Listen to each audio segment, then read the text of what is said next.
तो આગળનો દાખલો આપણે જોઈએ વધારાના સ્વાધ્યાયમાં 2.25 નંબરનો સ્વાધ્યાય 2.25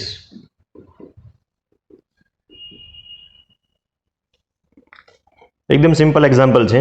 વરસાદમાં એક વ્યક્તિ વી ઝડપથી ચાલી રહી છે, તેને તેની છત્રી શિરોલંબ દિશા સાથે આગળ તરફ થીટા ખૂણે નમાવી રાખેલ છે। એક વિદ્યાર્થી થીટા અને વી વચ્ચેનો સંબંધ છે એ tan theta is equal to V મેળવે છે અને તે અપેક્ષા મુજબ v ટેન્ડ્સ ટુ 0 અને થીટા ટેન્ડ્સ ટુ 0 ની મર્યાદામાં આ સંબંધને ચકાસે છે। આપણે ધારી લઈએ કે પવન પ્રબળ નથી અને વરસાદ શિરોલંબ પડી રહ્યો છે। તમે વિચારી શકો કે આ સંબંધ સાચો હોઈ શકે? જો નથી તો આ કારણનું અનુમાન કરો। બરાબર, કોઈ એક વિદ્યાર્થી છે, એ આવી રીતે આગળ વધી રહ્યો છે। જો હું અહીંયા આકૃતિ ડ્રો કરું, ધારો કે કોઈ એક વિદ્યાર્થી છે,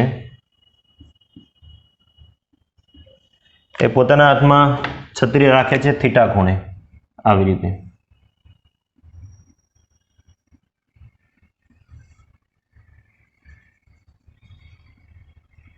ઓકે, તો વર્ટિકલ સાથે કેટલા ખૂણે પોતાની છત્રી રાખે છે?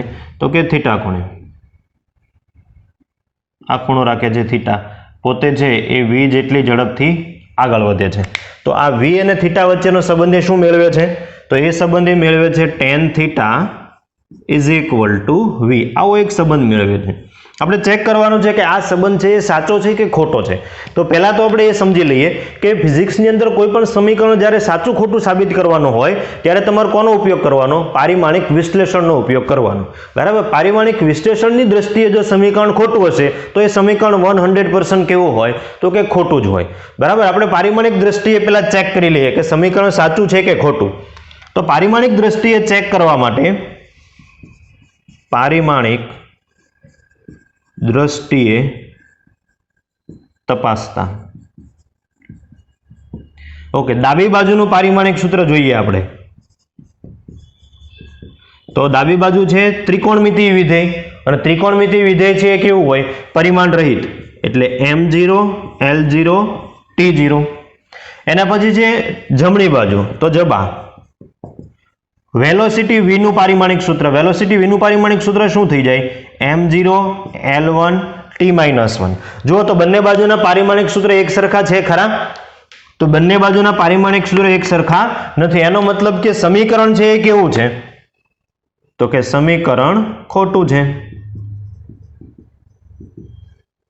ઓકે, હવે આને જો આપણે સાચું સાબિત કરવું હોય તો કેવી રીતે કરી શકીએ? તો આપણે આગળના ચેપ્ટરની અંદર જોઈશું, જ્યારે આપણે દ્વિપરિમાણમાં ગતિ જોઈતા હશું ત્યારે આ પ્રકારના દાખલાઓ આપણે જોવાના છે, જેની અંદર એક આપણે સમીકરણ તારવીશું tan theta is equal to v divide by v dash.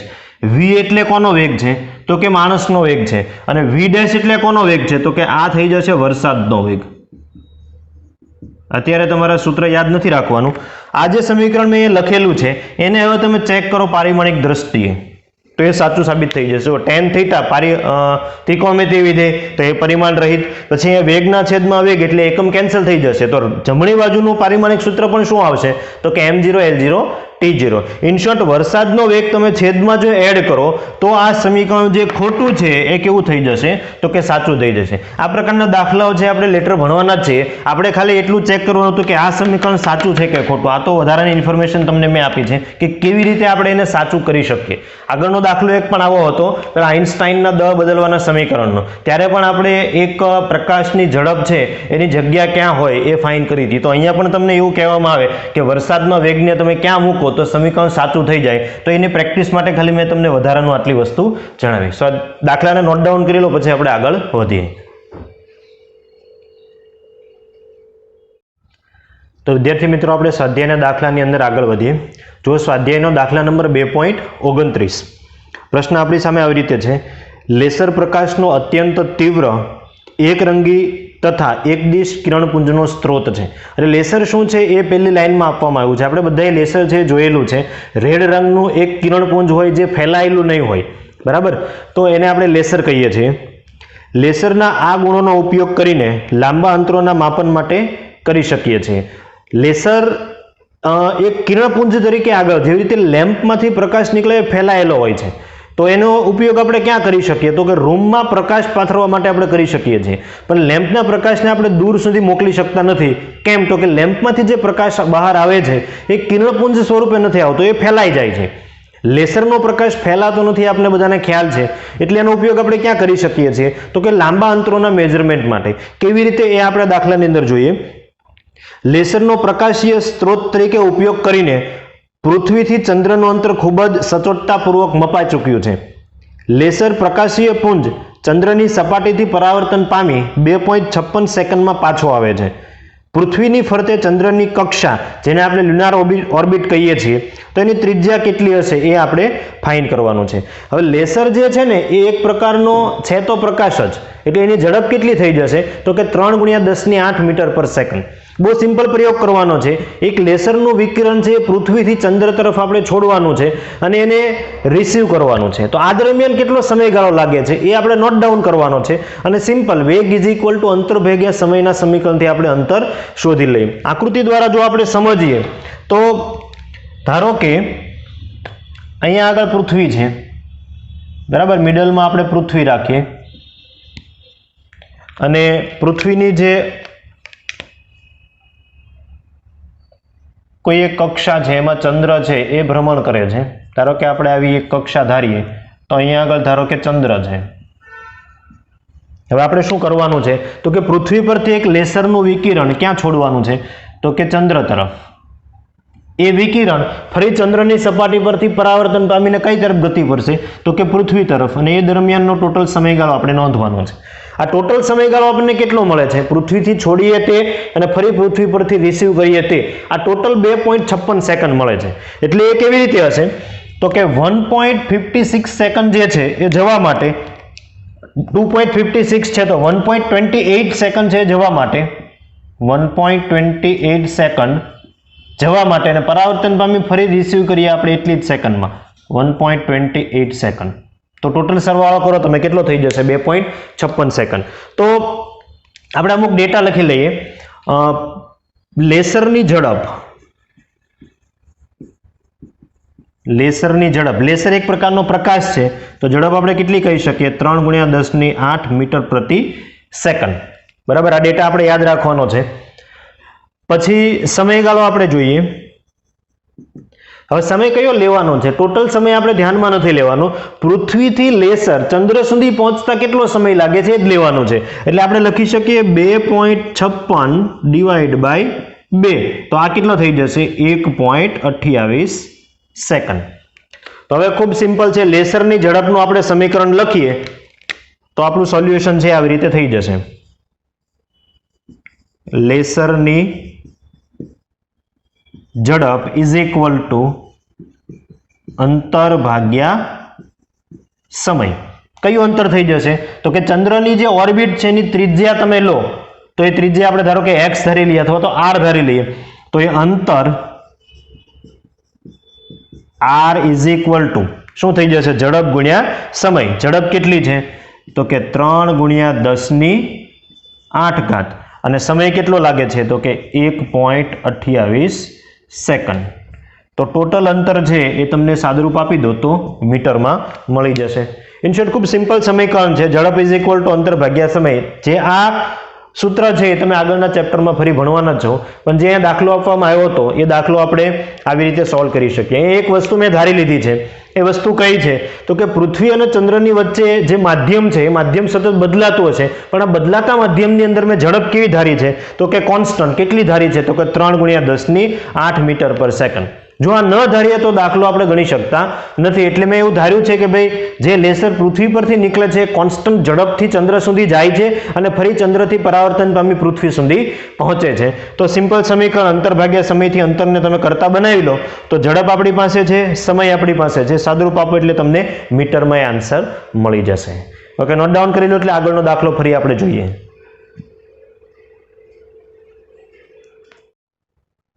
સ્વાધ્યાય 2.30 દાખલો છે એનો જે ક્વેશ્ચન છે એ તમારી સ્ક્રીન પર છે. પાણીની નીચે રહેલી વસ્તુઓને શોધવા માટે તેમજ તેમના સ્થાન નક્કી કરવા માટે સોનારમાં અલ્ટ્રાસોનિક તરંગોનો ઉપયોગ થાય છે. અલ્ટ્રાસોનિક તરંગો એટલે ધ્વનિના તરંગો. અને સોનારનું ફૂલ ફોર્મ અહીંયા આપેલું છે સાઉન્ડ નેવિગેશન એન્ડ રેન્જિંગ, બરાબર, જે જનરલી દરિયાની સપાટીથી નીચે સબમરીનની અંદર આપણે યુઝ કરતા હોઈએ છીએ. તો એ જે સોનાર છે એની અંદર આપણે અલ્ટ્રાસોનિક તરંગોનો ઉપયોગ કરીએ છીએ. એક સબમરીન સોનારથી સુસજ્જ છે, જેના દ્વારા ઉત્પન્ન થતા સંશોધક તરંગ એને આપણે પ્રોબ વેવ કહી શકીએ, અને દુશ્મન સબમરીન પરથી પરાવર્તિત તેના પ્રતિધ્વનિની પ્રાપ્તિ વચ્ચેનો સમય વિલંબ 77 સેકન્ડ છે. તો શત્રુની સબમરીન કેટલી દૂર હશે? પાણીમાં ધ્વનિની ઝડપ 1450 મીટર પર સેકન્ડ લો. ઓકે, હવે આપણે અહીંયા એક સિમ્પલ દાખલો આપેલો છે. સબમરીનની અંદર જે સોનાર ઉપયોગ થાય છે, બરાબર, જે લશ્કરી સેનાઓ યુઝ કરતી હોય છે દરિયાની સપાટીથી નીચે, એ કેવી રીતે દુશ્મનની સબમરીન કેટલી દૂર છે એ કેવી રીતે જાણે? ઘણા બધા પિક્ચરની અંદર હોલિવૂડના અથવા તો બોલિવૂડમાં પણ આવવા લાગ્યું છે. તમે સબમરીનની રેન્જ તમને દેખાતા હશે, એક વર્તુળ હશે, એની અંદર કોઈ પણ બીજું સબમરીન જો આવી જાય છે રેન્જની અંદર તો એને ખ્યાલ આવી જાય છે. તો એ કેટલું દૂર છે એ કેવી રીતે નક્કી કરી શકાય? તો એ નક્કી કરવાની ખૂબ સિમ્પલ મેથડ આપણને અહીંયા આપવામાં આવી છે. કેવી રીતે એ આપણે જોઈએ. ફરી આને આકૃતિ દ્વારા જ આપણે સમજીએ, જેથી કરીને તમને એકચ્યુઅલ ખ્યાલ આવે. સોનારનો વધારે ઉપયોગ છે આપણે આગળના ચેપ્ટરમાં ભણવાના જ છીએ. ધારો કે આ દરિયાની સપાટી છે,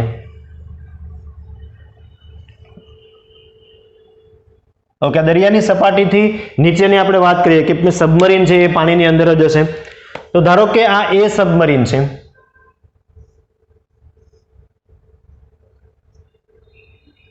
બરાબર, આ એ સબમરીન છે, અને અહીંયા આગળ ધારો કે દુશ્મનનું સબમરીન છે, બી સબમરીન આપણે કહીએ એને. તો હવે એ સબમરીન થી દુશ્મનનું સબમરીન કેટલું દૂર છે એ કેવી રીતે ખબર પડે? તો કે સોનાર સિસ્ટમ છે એ અહીંયા આપણે ફિટ કરેલી હશે, બરાબર, બંને સબમરીનની અંદર હોય જ, પણ આપણે દાખલો છે એ આપણી સબમરીન પરથી ગણવાનો છે. ધારો કે અહીંયાથી સોનાર સિસ્ટમ એક વિકિરણ અલ્ટ્રાસોનિક વેવ છે એ છોડશે. તો આવી રીતે અલ્ટ્રાસોનિક વેવ પાણીમાં આગળ વધે, કેટલી ઝડપથી? તો કે 1450 મીટર પ્રતિ સેકન્ડથી જેણે આપેલી છે ધ્વનિની ઝડપ છે, એ ઝડપ કેટલી આપી દીધી છે આપણને? તો કે 1450 મીટર પ્રતિ સેકન્ડ. ઓકે, હવે અહીંયા આગળ શું કહેવામાં આવ્યું છે? તો કે એ સોનાર પરથી સબમરીનની એ સબમરીન છે એના સોનાર પરથી જ્યારે આપણે એક ધ્વનિ તરંગ છોડીએ છીએ તો એ દુશ્મનના સબમરીનથી અથડાય અને ફરી રિસીવ થતા કેટલો સમય લાગે છે? તો કે 77 સેકન્ડ લાગે છે, બરાબર. બંને સબમરીન વચ્ચે માધ્યમ કયું હશે? તો કે પાણી. તો ટોટલ સમય 77 સેકન્ડ છે. તો એ સબમરીનથી ધ્વનિ તરંગને બી સબમરીન સુધી પહોંચતા કેટલો સમય લાગશે? તો કે 77 કરતા અડધો સમય લાગશે. એટલે આપણે એવું કહી શકીએ કે 38.5 સેકન્ડની અંદર એ ક્યાં પહોંચી જશે? તો કે બી સબમરીન સુધી, અને ફરી ત્યાંથી પરાવર્તિત થઈ અને એ સબમરીન સુધી પહોંચતા ફરી કેટલો સમય લાગે? તો કે 38.5 સેકન્ડ. ટોટલ કેટલું થઈ જશે? તો કે ટોટલ થઈ જશે 77 સેકન્ડ. તો આપણે સમયગાળો કેટલો લેવાનો છે? આપણે સમય લેવાનો છે 77 ડિવાઈડ બાય 2, કેમ કે 77 તો ટોટલ સમયગાળો છે. આપણે છોડીએ છીએ, ટ્રાન્સમિટ કરીએ છીએ અને ફરી રિસીવ કરીએ છીએ, એ સમયગાળો છે. ધારો કે આ અંતર આપણે x લઈએ, બંને સબમરીન વચ્ચે x અંતર કેટલા સમયમાં કવર થાય? તો કે 77 ડિવાઈડ બાય 2 એટલે 38.5 સેકન્ડની અંદર કવર થાય છે. તો આગળ જે સમીકરણનો આપણે ઉપયોગ કર્યો તો એ જ સમીકરણ, ઝડપ ઇઝ ઇક્વલ ટુ શું થઈ જશે? તો કે અંતરના છેદમાં સમય. ઓકે, તો અંતરને આપણે કરતા બનાવી દઈએ. અંતર કેટલું આપણે ધાર્યું છે? તો કે x. તો એ x ને આપણે કરતા બનાવીએ તો શું થઈ જશે? v * d. વેલોસિટી કેટલી?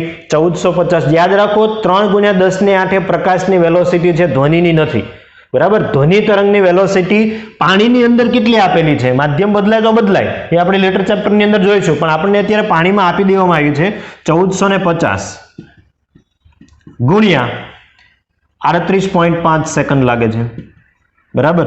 તો આ આન્સર તમને મીટરમાં મળી જશે. સાદુરૂપ છે એ હોમવર્કમાં તમારે આપવાનું રહેશે. તો આ સિમ્પલ રીતે આપણે 2.30 નંબરનો દાખલો જોયો, કેવી રીતે સબમરીનની અંદર સોનાર ઉપયોગ થાય અને કેવી રીતે એક સબમરીન છે એ દુશ્મનના સબમરીન કેટલું દૂર આવેલું છે એ જોઈ શકે, એ આપણે અહીંયા વાત કરી. ઓકે, તો દાખલાનો નોટ ડાઉન કરી લો, એટલે આના પછીનો દાખલો આપણે જોઈએ.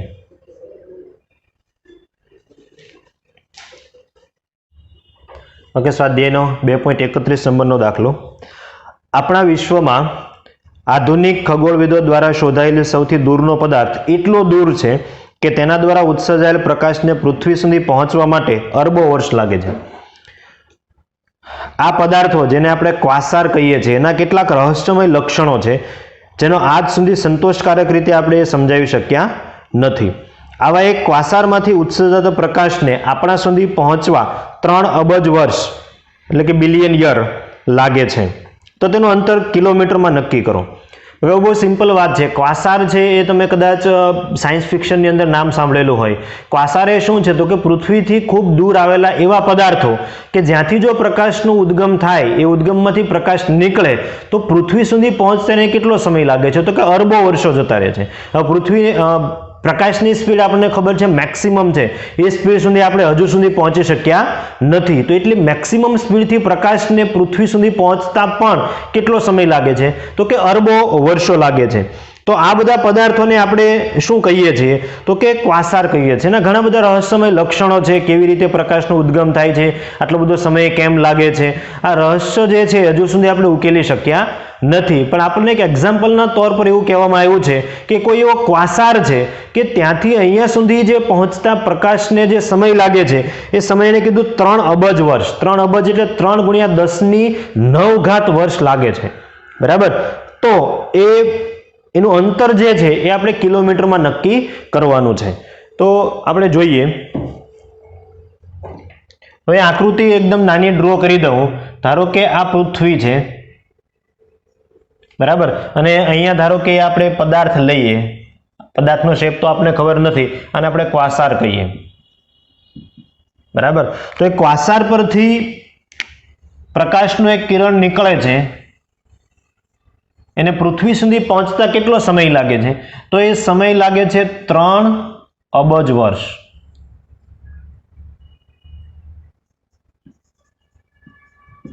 આટલો સમય લાગે છે. તો આ બંને વચ્ચેનું ડિસ્ટન્સ કેટલું હશે, ક્વાસાર કેટલો દૂર હશે એ આપણે કિલોમીટરમાં કહેવાનું છે. ધારો કે એ અંતર આપણે x લઈએ. બરાબર. તો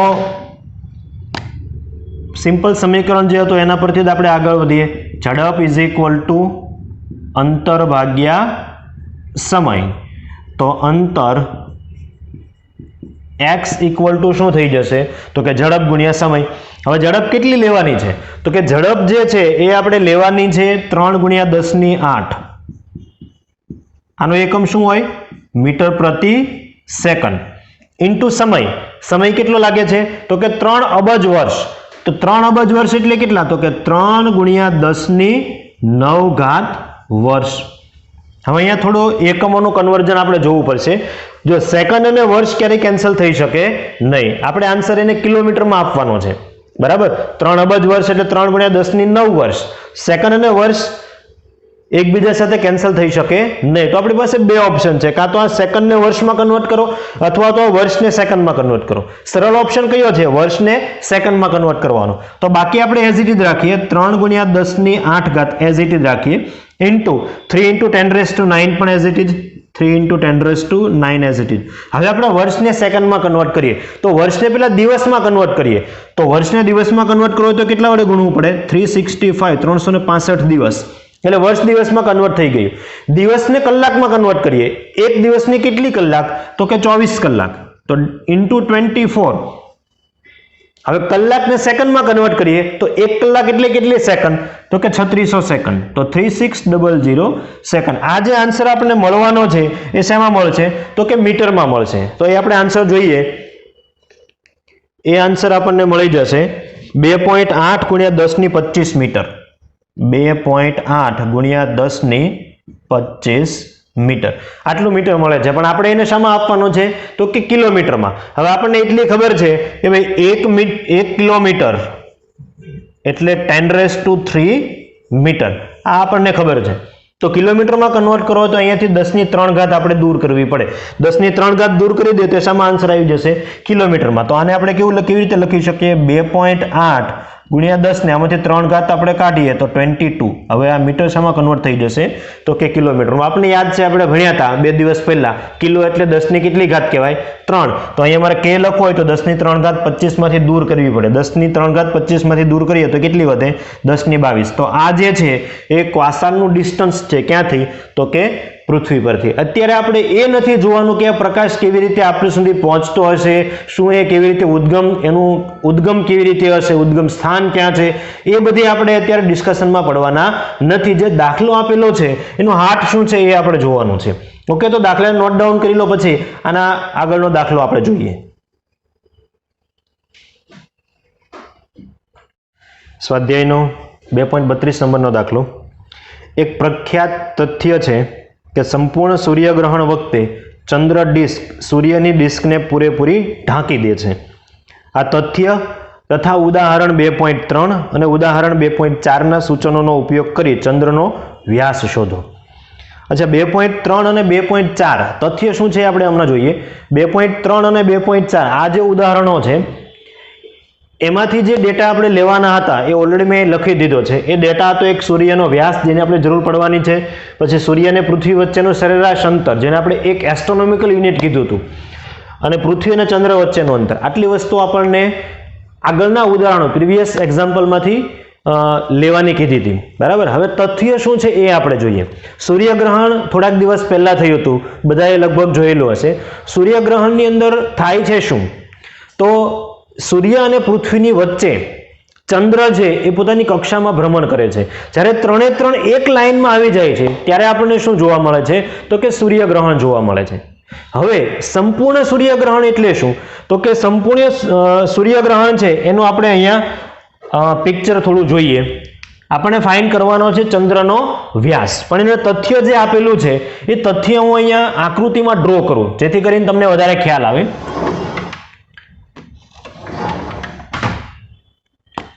ઓકે, ધારો કે અહીંયા આગળ સૂર્ય છે,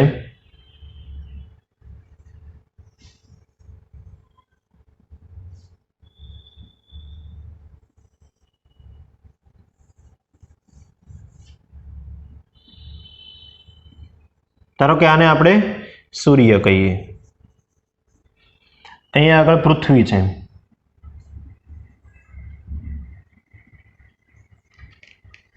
પૃથ્વીનું અવલોકન સ્થાન જે છે એ આપણે અહીંયા ધારીએ થોડા સમય માટે. પૃથ્વીનું અવલોકન સ્થાન અહીંયા આગળ તમે ધારી લો, થોડા સમય માટે ઊભા છો. બરાબર. તો ચંદ્રને તમારે સૂર્યને સંપૂર્ણ જોવું હોય તો તમારી દ્રષ્ટિ રેખા એક અહીંયા આવવી જોઈએ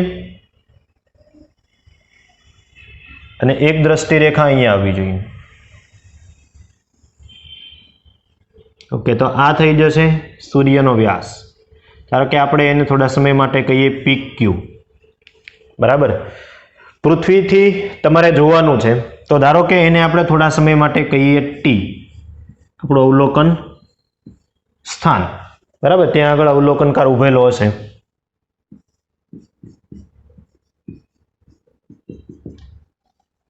હવે શું થાય છે તો કે તમને સૂર્ય સંપૂર્ણ નહીં દેખાય. આ ક્યારે નહીં દેખાય, જ્યારે આ ડિસ્ક સૂર્યની ડિસ્કને એટલે કે સૂર્યની વચ્ચે કોણ આવી જશે, તો કે ચંદ્ર આવી જશે. એટલે ચંદ્ર જો આપણે ડ્રો કરીએ તો અહીંયા આગળ ડ્રો કરી શકીએ આવી રીતે આપણે. આ ધારો કે ચંદ્ર છે,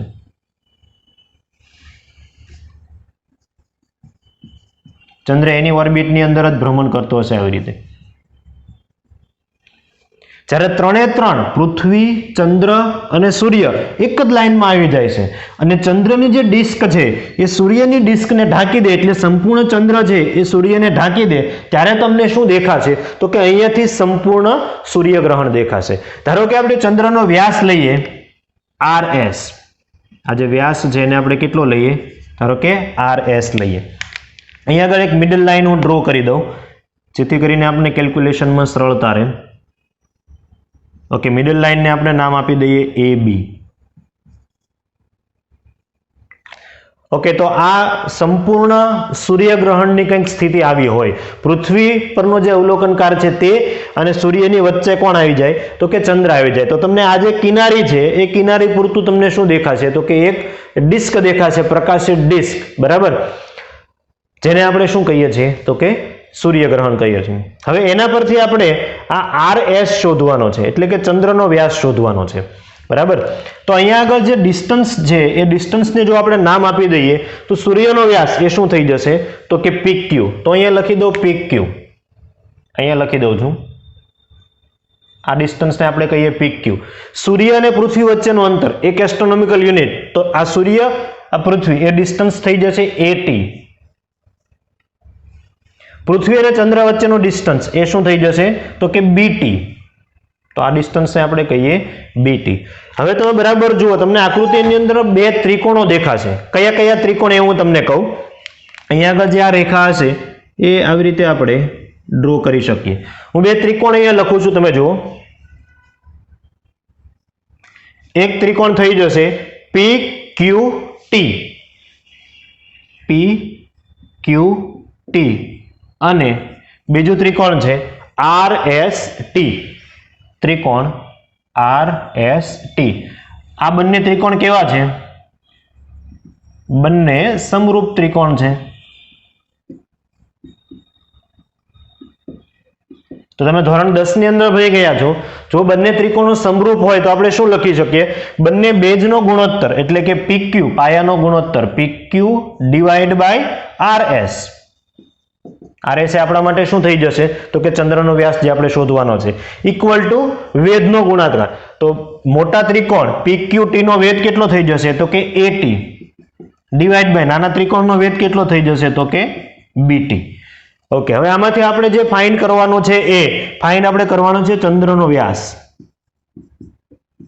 તો ચંદ્રનો વ્યાસને આપણે ક્વેશ્ચન માર્ક રાખીએ અને ચંદ્રનો વ્યાસ આપણા માટે શું થઈ જશે તો કે RS. ઓકે, તો RS ને આપણે અહીંયાથી કરતા બનાવીએ, બાકી બધાની કિંમતો મૂકીએ. તો RS ઇક્વલ ટુ RS ને કરતા બનાવીએ તો PQ into BT divide by AT. PQ બરાબર કેટલા આપણને આપેલા છે તો કે PQ એટલે સૂર્યનો વ્યાસ 1.39 ગુણ્યા 10�9 ઇન્ટુ BT. તો BT બરાબર કેટલા આપેલા છે? પૃથ્વી અને ચંદ્ર વચ્ચેનું અંતર 3.84 ગુણ્યા 10⁸, 3.84 ગુણ્યા 10⁸ હોલ ડિવાઇડ બાય AT. તો AT બરાબર કેટલા આપેલા છે? 1.496, એક એસ્ટ્રોનોમિકલ યુનિટ, 1.496 ગુણ્યા 10⁻11. ઓકે, તો આ જો સાદુરૂપ આપીએ તો આપણને આનો આન્સર મળી જશે 3.57 ગુણ્યા 10⁶ મીટર. 3.57 ગુણ્યા 10⁶ મીટર. તો આવી રીતે આપણે ત્રિકોણમિતિનો ઉપયોગ કરીને અને અમુક જે તથ્ય આપણને મળેલા છે એ તથ્યનો ઉપયોગ કરીને આપણે ચંદ્રનો વ્યાસ શોધી શકીએ. તો અહીંયા આગળ ચેપ્ટર છે એ આપણે પૂરું કરીએ છીએ. ચેપ્ટરની અંદર કોઈ પણ પ્રકારના ડાઉટ છે તો તમે એની ટાઈમ મને મારો સંપર્ક કરી શકો છો. હવે નેક્સ્ટ લેક્ચરની અંદર તમે નવું ચેપ્ટર શરૂ કરીશો અને એ છે એક પરિમાણમાં ગતિ. બરાબર? Thank you very much.